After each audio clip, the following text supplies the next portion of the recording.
অখিলদাৰ কথাবিলাক আজিকালি সকলোৱে সন্দেহ কৰে আৰু সন্দেহটো হয় আৰু অসমৰ মানুহে বুজি পাইছে ইতিমধ্যে।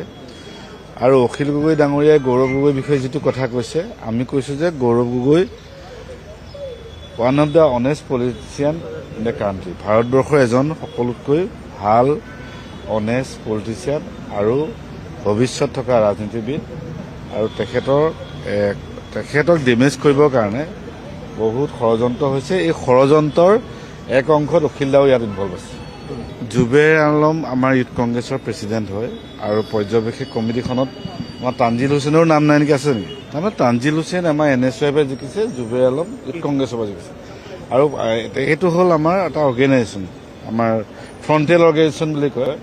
আৰু তাত জুবেৰ আলম এটা আমাৰ ইউথ কংগ্ৰেছৰ সভাপতি আৰু তেখেত আমাৰ প্ৰদেশ কংগ্ৰেছৰ সভাপতিয়ে যিসকল প্ৰদেশ কংগ্ৰেছৰ বিষয়ববীয়া তেখেতলোককে পৰ্যবেক্ষক হিচাপে দিছে।